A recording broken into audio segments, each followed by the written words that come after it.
on the Speaker Lab podcast, and we are back at it again with one of the sessions I love doing the most of the series I love doing, which is our Alumni Spotlight. And as you may already know, the idea here is pretty simple, that we connect with and engage with a speaker who is a step or two maybe ahead of you, and we get them to show you the path while they're still walking it, while they're still on it. And today's guest, I'm actually really excited about today's guest for a number of reasons, but today's guest is an award-winning winery in New Hampshire, award-winning winery owner, I should say, in New Hampshire, and built it from the ground up.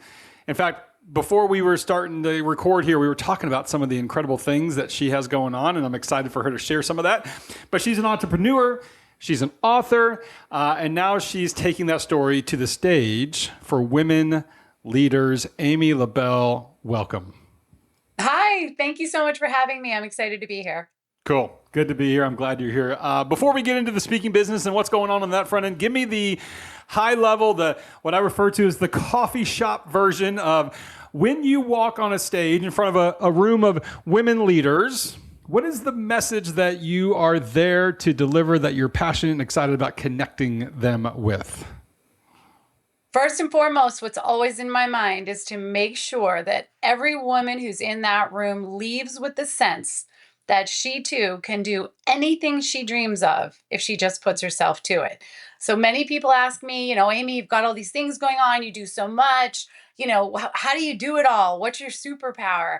But my main mission and every talk I give, Dan, is that I want women to know they don't need a superpower. You do not need a superpower. You simply need a system that gets you one step at a time, one day at a time toward your goal. I love it. And you can achieve whatever you want. 100%. I love the system thing. Obviously, we coach and train on systems here at the Speaker Lab quite a bit. And so I love that you mentioned that, but a system in your life as well, and how to take those next steps. So I do want to talk about some of the things that you've had going on recently, but before I do that, I don't want to bury the lead. Share with the audience some of the things you mentioned, like you have so many things going on. Talk to us about some of the things that you have going on right now, and all the exciting, some of the exciting updates that you have. Sure. LaBelle Winery is a busy place. I do like to let people know that I started LaBelle Winery with $5,000 and a dream. I don't come from a trust fund. I don't come from a family of winemakers or anything like that. It was just something that I had in my heart. And when the dream came alive in me to build LaBelle Winery, I like to tell people that it took me 4,083 days to achieve it, to open the doors of the flagship winery that now sits in Amherst, New Hampshire. And I tell people that story because it goes back to that breaking those big goals down into one, step a day, one day at a time, achieve one thing a day toward the dream, and you're going to get there eventually. And in my case, it was 12 and a quarter years, or 4,083 days. And so we operate and own LaBelle Winery. My husband is my partner. He jumped on board, poor guy, when he met me. And I think he's okay. We feed him well, so he's fine. And we have two teenage boys, so we're very, very busy in that regard as well. They're busy guys. They're all involved in everything. Very achieved guys in their own right. Yeah. But I got to stop calling them children because they're not anymore. That's a hard habit to break, by the way. And then, the winery, of course, we're producing award-winning wines. We are producing about 17,000 cases of wine a year. We sell to about 300 stores around the state, so we're wholesale distributing. Each winery, and I now have two locations, one in Amherst, New Hampshire, one in Derry, New Hampshire. Each location is kind of its own personality. The flagship location has 3 acres of vineyard and a wine cellar with over 100 barrel wine program. And that's where we make the bulk of our still wine. The Derry location has our champagne production. That's where we house our Méthode Champenoise champagne production, as well as a distillery that we're building there. So the distillery should be online by the fall. Nice. So I'll be making bourbons, vodkas, and other interesting spirits. I'm going to do a grape-based vodka, kind of in line with the winery, theme. Yeah. So really, really fun stuff going on there. That dairy location also has a golf course, a mini golf course. It has LaBelle Market, which is a cafe. Each restaurant, each location has a restaurant. So we're running 2 restaurants, and then across the properties, we host about 700 events a year. So it's a really busy place. Lots going on, and as you and I were talking about, we are adding lodging to both properties as well, and a spa. And So pretty soon you can come and stay and never leave LaBelle, stay for the weekend and do all the fun things. I love it. You talk about have a lot of things going on. That is a lot of things. And Yeah. we were also chatting earlier about, Amy, you and I connected many years ago. And in fact, we were kind of the initial discussion that we were having about when you enrolled with the Speaker Lab, and now you're in our alumni offer and all the things. And we were talking back then, you were like, hey, Dan, you got to come up here to the winery. And I was telling you before, like, listen, I know. My wife is like telling me, when are we going to go up there and see this winery? So it's on the list. And we're going to talk at the end of the episode where you can find more about Amy and her incredible organization, the company, the winery, and all the things that she just mentioned about. So you are going to want to check it out. All right. I do want to talk about now one of the things that's also added to that list, the speaking, right? And Yes. what you're doing there. And so you've had some real momentum. You were sharing with me in kind of the prep in the spring is that in March, I think you said in March, you stood in front of a conference of women leaders in hospitality. And you didn't just give a talk, like you held that room for a full hour and then ran an hour-long workshop built on some of the same material. Like, take me back to that day. Like, what clicked, what connected? And then I want to ask you a question about the workshop. Absolutely. It's interesting because when someone, I've been speaking now as a result of my work with you and Speaker Lab, learned how to kind of launch that business. And I was so grateful for that help. Even though obviously I've run successful businesses, I've never run a speaking business. So I felt like you guys gave me a lot of expertise and just kind of confidence to attack that as aggressively as I could. And I really appreciated that. Their program was great. So it gave me the framework, And That's right. so once I started the speaker business, and granted, I can't do it full time like you or anyone else can, or other speakers can, but I dedicate as much time to it as I can. And I always figure if I can speak somewhere like once a month or so, I'm feeling pretty good about that. I'd like to increase that this year, and certainly looking at it as a way for me to, when I have more free time, to spend more of my time. I love speaking. It's a lot of fun, and I love sharing with people and empowering them. So going back to that women leadership workshop in my industry, in my state, it was a little bit scary because I had done some speaking. I do my hour-long keynote typically, and I love that, and I feel good about that. That's the one I get asked to do most is called Count Each Day, Make Each Day Count, and that teaches a framework on how people can achieve their goals, by this diligence of every day, a little bit more. Yeah. And so that's the framework I use, right? So I just tell them how I did it and tell them how they can do it. And so that was comfortable to me, but they asked me to add on this workshop. And I thought, oh my gosh, like, first of all, aren't people going to be tired of listening to me after an hour, I've given this hour-long talk. But then I said, all right, well, maybe what I need to focus on to develop that workshop is really helping people, because sometimes you go to a talk and you get a little riled up and you're like, yeah, rah, rah, like, all right, that was great. I learned so much. But then you leave, you get in your car, you go home and your life happens and you kind of continue on in your normal routine and your rut, and everything you just learned kind of goes behind you. I said, all right, maybe I take this opportunity to have them put it into practice so they can really use the framework on a problem they're having today, and that will, or a goal that they have today, and that will help them get that muscle memory of applying what they've just learned right away. So I added that, and we did this hour and a half workshop after my hour-long. We gave them a break though in the middle, so they could, take a break from me. But they got some refreshments, came back, and what I asked everybody to do was to come back with a goal in mind, personal, professional, whatever. And we worked through the framework together. And it really resonated, and in fact, I just had somebody last week. I ran into somebody that was at that workshop, and she said, "I'm still working on my goal." And her personal goal was to do a pull up. Nice. So she's almost there, and she used. So I think running through the framework with everybody was really useful because they got to kind of get that muscle memory of how to apply what they had learned right away. So that was good. Yeah, I love that you said that. It sounds like you taught the framework, you taught the process, and then the workshop really gave you an opportunity to put it into practice in the real experience. Because you're right, we leave those.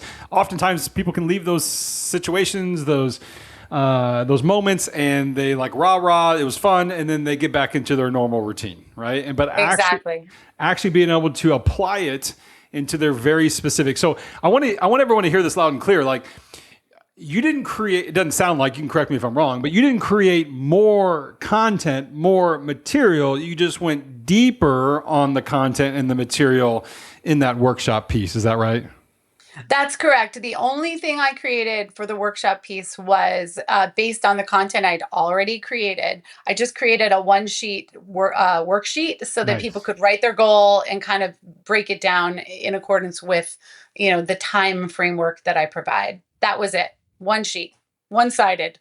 I love it. You're speaking my language now. I don't know if you remember this, but I do a fill in the blank handout with every one of my talks, right? And so for that exact reason. And so I love that that's what you did.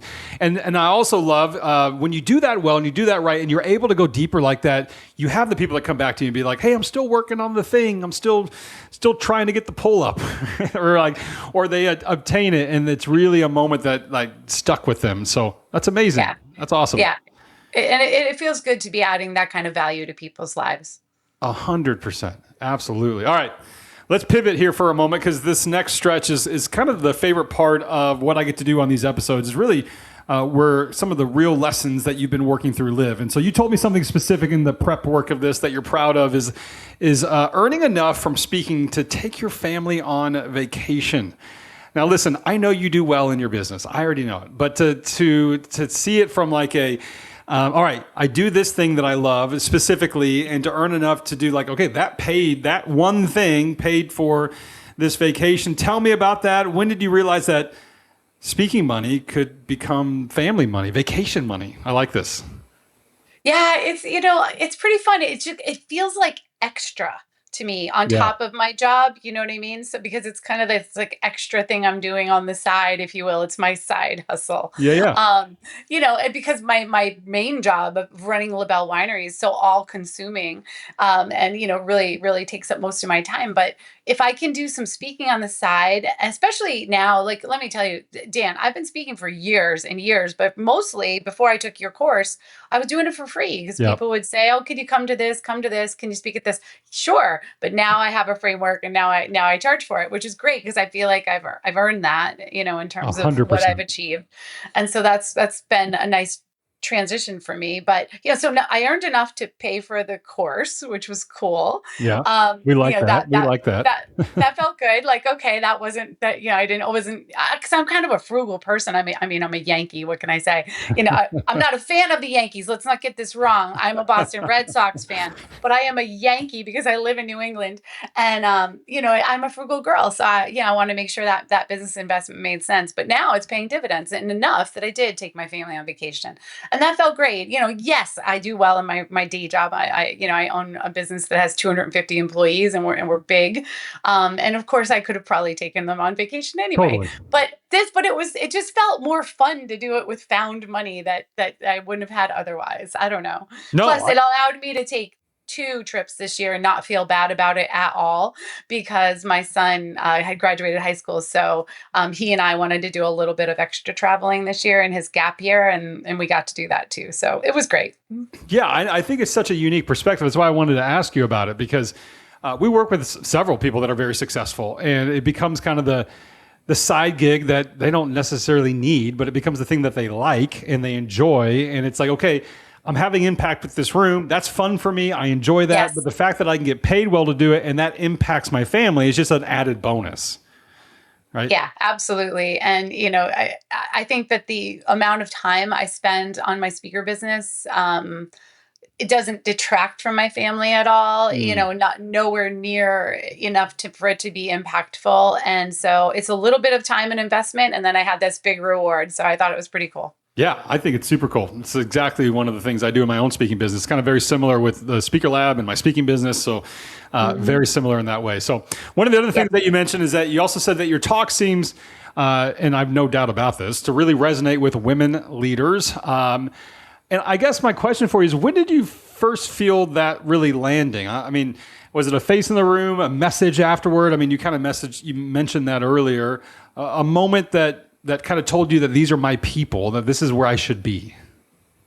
I certainly am asked to do my talk with mixed crowds of women and men, Sure. and that's great too. It lands with everybody, which is fine in terms of the messaging and the goal achievement.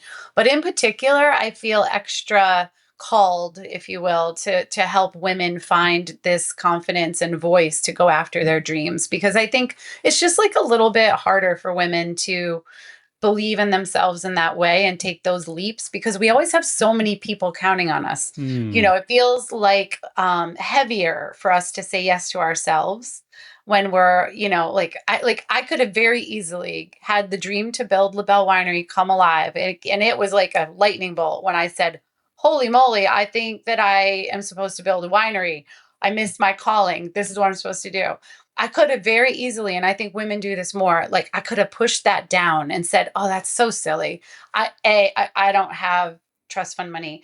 B, don't know how to make wine at that time. I wasn't a winemaker. C, that's going to cost millions of dollars to build. I don't have, like, how is that going to happen? D, I don't have that. I don't. It'd be very, or like, oh, I have kids that are counting on me. I've got to. How am I going to do that and be a good mother? Like you kind of like run this script in your head as a woman constantly, like, oh, my parents, what are they going to think? Oh, I had, whatever. I was Yeah. single at the time, so I didn't have as much weighing me down. But I just think for women, it's sometimes harder to say yes when you get those little sparks of dreams. So I love to get in front of women so I can say, no, no, no. Like, you believe in yourself. You can absolutely achieve any dream you want, and you can be a good mother. Because if you ask me what my biggest success in life is, it's that I've been able to achieve every dream I had in front of me. And I still think I'm a good mom. Like I've been able to prioritize my family. I've been able to, because I'm an entrepreneur, I've been able to make my own schedule. I can volunteer at school. I can homeschool for a year if I want to and work it all into my calendar. I've been able to do all those things. Mm. And it's possible.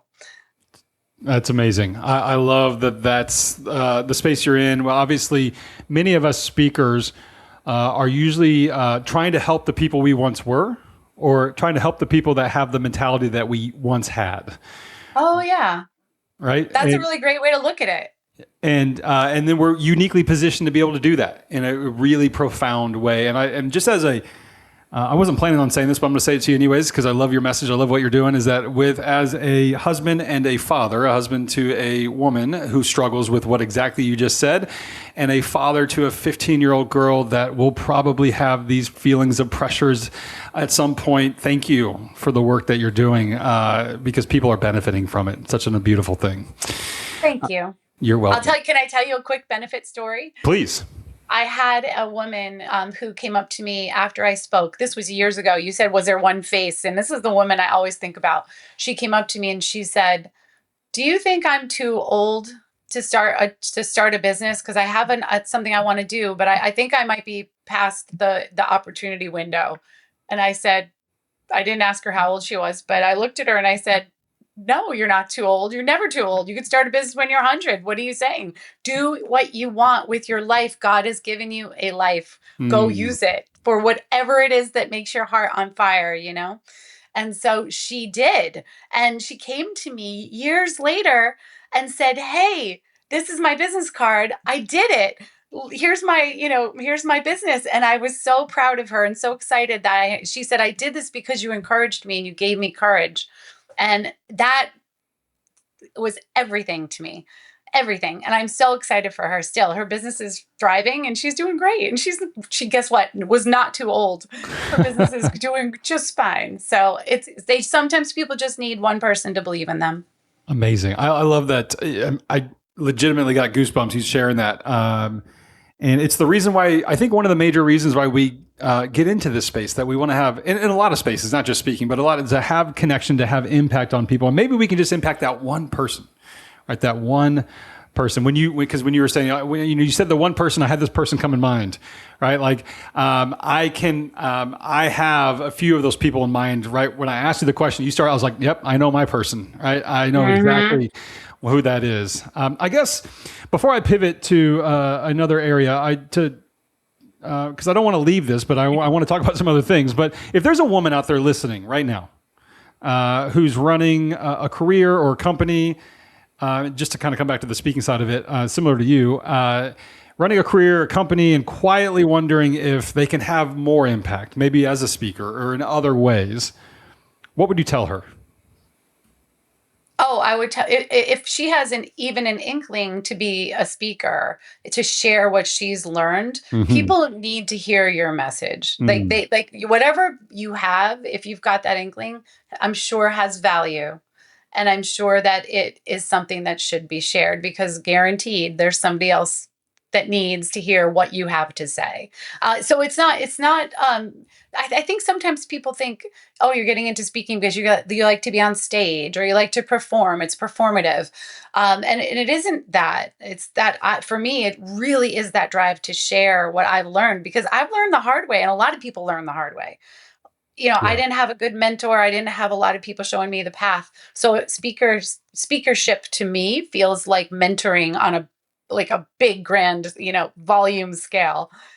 And I like it. Yeah. I like being helpful. I like telling people the shorter path if they can avoid the hard things that I did, Yeah, and people are grateful and thankful for that, right? I mean, we all want that. We all want that shorter path or that less resistant path, and especially if we can get it from someone that's already walked it and understands us, right? And can connect with us. And further, if somebody wants to be a speaker, and you did not ask me to say this, but I would tell them to sign up for the Speaker Lab, because it's to have a framework to help you kind of figure through that is really important, and it fast tracks you. It gets you where you need to be much quicker. Yeah, thank you for that. I appreciate that. That's what we do here, and so thank you. All right, so one of the things I do want to mention, because I like adding this on these episodes, is kind of the challenges sometimes that we have and the breakthrough moments that we have in those challenges. And so you had mentioned in our prep work that last summer, after one of your talks, you had a couple of people come up to you and ask you for your contact information because they wanted you to speak at their event, at their conference. And by the way, obviously that's the dream scenario, right? And that's what we all want. And then you followed up. You did your end of the due diligence there, and you tried to connect with them, and they ghosted you. Walk me through like kind of a little bit of those follow-ups, like your process, just because I think it's helpful for other people to hear, and where it went quiet. And this is a normal part of the process. That's why I want people to hear it, but because I want them to hear what you did and kind of where you think it might have just what stalled out. Yeah. So and it's. You think you kind of replay the scenario in your head. You're like, wait a minute. And then you start to second guess yourself, right? Like, wait, maybe they didn't like it as much as they said. Why aren't they getting back to me? That kind of thing. And then you're like, well, wait, they wouldn't have come up to you and asked for your information and gotten excited and given you great feedback in the moment if they weren't, and asked for, for your business card and all that stuff. So, you got to get over that quick moment of self-doubt and say, no, it's okay. They liked it. They wanted you to speak. So then, I followed up again. I think that for me, it made me say, all right, maybe I need a little tighter collection point for their data, because I had their emails and I sent emails. I didn't have their phone numbers, so I wasn't able to call them. And so maybe my email was in their spam file and they never heard from me, and they just didn't reach out because life is like that, and they just were rolling with life and forgot all about me, and that was the end of it. So I think for me, one of the learnings there was, oh, well, I should have got better contact info so I could call them, and follow up with a phone call. Like, hey, I sent an email last week. Was great connecting with you. I didn't hear back from you. Just want to make sure you got it, that kind of thing. So that was a learning. But also, it may just be that that's the way life is. Maybe they're planning a conference and maybe they've got a committee and maybe the committee found other people and they didn't need me and that's it. I don't know. I think it's persistence is everything in this business. I think I'm learning. Yeah. What do you think? Yeah, no, I love that. This is why I think we get along, because we think very similar in this, is that you're looking at it from both angles on this, right? So you're just going to have the people that aren't going to follow up with you or are going to maybe have that in the moment. They're like, okay, we should do this. And then legitimately, maybe they went back to their whatever and things changed. Maybe they don't work there anymore. Maybe they don't do event, right? There could be a whole slew of things. Maybe they died. Maybe. We can get really dramatic with it, right? But you're just kidding. You're right that they didn't have to come up to you. It's not like you went down seat by seat and said, give me your name, give me your phone number, give me you're going to hire me. Like, they came to you, they came up to you. Right. And so, yes, I do like the self-reflection though, that you mentioned there, that maybe I could tighten up some things and I can get some more contact information. And by the way, oftentimes we don't do that because we feel awkward. Like, okay, I'll just let me just get something real quick. And because we feel like, I don't know if you feel this way, Amy, but I have, yes, where it's like, I don't want to take too much of your time, but I want to help you. And where if we slowed down and said, you know what, I'd love to have a call with you. What does your calendar look like next week? Let's get a call scheduled now. Right? So much better. So much better. But you often have like a line of people waiting to talk with you after a talk. So then so that also feels a little awkward because you're people are standing there, but who cares? Like, you should lock in that business. That's right. That's right. And if there is a line, that's a good sign. They're not going anywhere. And sometimes I've even said, hey, guys, hang on for me. They're scheduling a call. I'll be with you in just a second. Right. Exactly. And it works out. And then to your point, maybe that's not the time to do that. But I love what you said. Okay, I didn't get their phone number. That's probably, I could have done that. Right. And actually call them. So you're thinking along the right lines. But I just wanted to bring that up because this happens. This is part of normal life. It's kind of like what we were talking about earlier with the actual content. People leave the room and the content, just like they go back to their normal lives. Right. And so similarly, it's like, oh, we need to bring Amy into our next event. They go out and they get back on their email and they're like, I'm not even thinking about the event anymore. Exactly. Yeah. But, in that scenario, I was thinking about, well, I need to be a better salesperson because the world's best salesperson wouldn't have let that opportunity go. So, I've got to, and I never want to take people's time. I never want to be a nuisance to anybody. So, that I think I've got to shake that feeling a little bit, because remembering that what you have to offer as a speaker is something they need. And it's, going to make their lives either easier booking their conferences or whatever. You've got something of value to offer. So you're not bothering them by the follow-up. You're not, being a nuisance. You've got to be a good salesperson. That's right. You said it so well. Like, we all of us, everyone, you and I, Amy, everyone listening to this right now, we pay for value every day. Right. Every day. Right. And so if they're coming, especially after you've just given them an hour, or when you did the keynote and the workshop, the 2 or 2.5 hours, whatever it was, you provided a ton of value, right? And now they're coming up to you, and whatever your time frame is, like, they've gotten the value. Now they want more of it, right? And so it's okay to lean into that, to your point, and put that sales hat on if you need to. And really, some people get shy away from that word. You and I don't, Amy, but some people do. And so it's the entrepreneur hat. It's the business growth hat. It's the whatever you want to call it hat. But people have value. They came up to you. You should take advantage of it, without a doubt, 100%. Yeah. All right, listen. We're going to go to one of my favorite segments in doing in these podcasts, which is kind of what I refer to as the rapid fire. Rapid fire.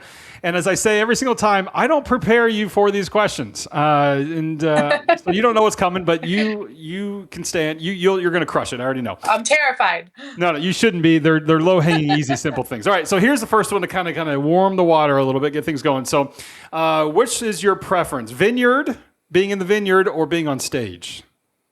Oh, being on stage. Ooh, but I do love being in the vineyard. All right, you got to Because pick in the one, Amy. vineyard, it's quiet and zen, and nobody can find me. It's great.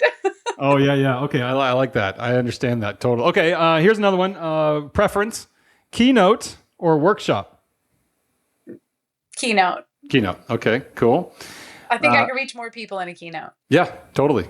Love it. All right. A ritual, if you have one, a ritual that you do before you walk on stage. Oh boy. Like the Tony Robbins jumping up and down, rebounding on his mat there. I like to listen to psych you up music. Okay. So because the energy you bring to stage is so important. So I have a specific playlist that I play in my earbuds before I go on stage. Okay, I'm gonna put you on the spot. Any particular song? So for some reason, there's a song on the Evita soundtrack that gets me really pumped up. So I listen to a song on Evita. I don't think I know the name of it. Well, I'm gonna have to go. Anyway. We're all gonna have to go search for that now and see. I'll have to put it in the notes. That's right. That's right. It's called Buenos Aires. Okay. Cool. So I got that, and then I'll listen to some Alicia Keys. Okay. That'll get me going. And like strong woman kind of music. I love it. Yeah, I'll try. You can drop a playlist in the show notes. I'll send it to you. Perfect. We might actually do that. Okay, another question for you. One book that you think every woman leader should read. Oof. I'm a voracious reader, so making me pick one is like... I know. As we're recording this, Amy's got, I don't know, a couple, looks like a couple hundred books behind her. So... Yeah, I do read a lot, but I share my books a lot too. So lots of my books are at work. I started a library at work, so at the winery, so my employees can read a lot too. Nice. But let's see, the one book. I think if you're in business, was this for women's leadership or in general? I said women leadership, but you can do whatever you want. Well, there is the book Lean In, Sheryl Sandberg. Great, fantastic, amazing book. Really about making your seat at the table if there isn't a seat at the table for you. I love that. But for business in general, I always go back to this. I love Donald Miller Story Brand. I love Donald Miller in general. I wish I knew him. Someday I might get to meet him. He's influenced a lot of the way that I run my business, and my hat is off to him because I learned a lot of my business practices from him. So Story Brand by Don Miller. It's all about how your marketing plan is like telling a story. It really follows story arc, and it's fascinating. Yeah. I know I'm very familiar. Can I name drop for a second or just add to that? I got to meet him. Is he your friend? No, but I got to meet him. We were in a small executive coaching program like a decade ago. And so I got to just hang out with them a couple times a year in this program, which was kind of fun. That is so cool. I'm very familiar with what they do there. Very cool. I'm glad that you mentioned both of them. All right, two more for you. One, so obviously, as we talked on this episode, you built a winery, a brand, obviously now a speaking business, and your talk keeps landing with women leaders. So finish this sentence again with the first thing that comes to mind. A woman steps into her power. A woman steps into her power the moment she believes her own value. Perfect. All right, and then before we wrap, and then here in a moment, I'm going to allow you to just share with us where everybody can find you. But before we do that, give the audience one thing. If someone listening does only one thing after this episode, what should it be? Get a giant piece of paper or a big Post-it note and put it on your wall and write down your goal and make it a SMART goal. Make it a goal SMART goals are measurable, achievable, realistic, and time-bound. So you're not going to achieve a goal like on January 1st when you say, oh, I want to lose 20 pounds this year or whatever your crazy goal is on January 1st.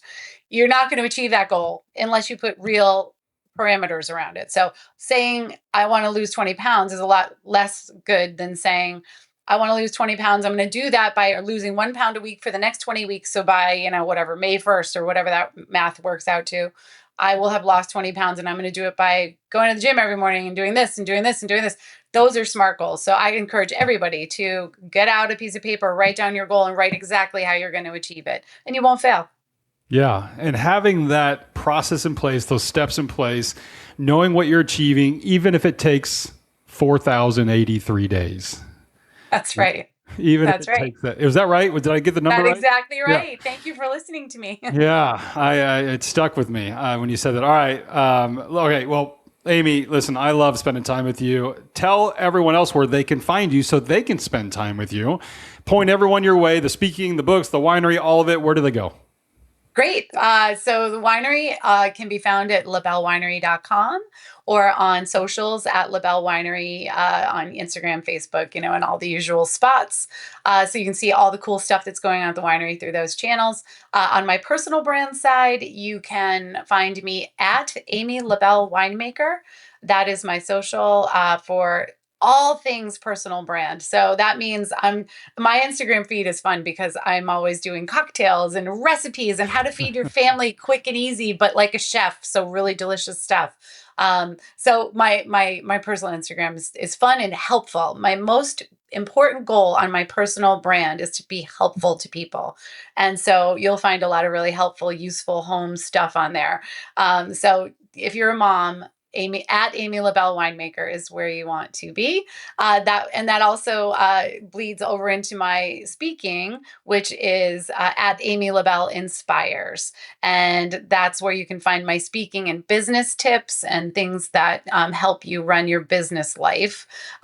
And if you want to see my personal website, that's amylabelle.com. So you can see the whole personal brand stuff all there at amylabelle.com, including the books. So I have a couple books out. One is a cocktail book. That's a recipe book. That's fun. And then the second book was how to plan a perfect wedding through the theme and lens of wine.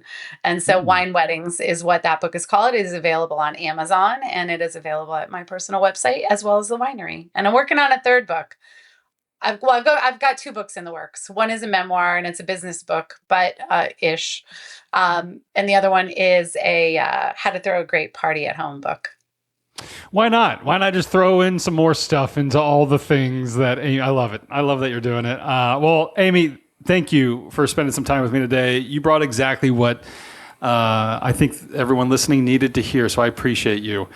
Well, listen, hey, if you're out there listening right now, here's what I want you to take from Amy. Like, she does not, at least for what I'm taking, I want to share it with you. She's not measuring her speaking business in followers or applause. She's actually measuring it in proof that you can feel, like a room of leaders, women leaders in this case, leaning in. And a paycheck that took her family on vacation, which is awesome. That is, in my opinion, and I think Amy, I can speak for her as well, is the real scoreboard. So if you're building right now, pick the proof that actually matters to you and go earn it. All right, listen, that's it for this episode. This was a fun one, super exciting. I'm Dan Irvin. This has been our Alumni Spotlight from the Speaker Lab. Listen to me, go do the next brave thing this week, and I will see you next time here on the Speaker Lab podcast.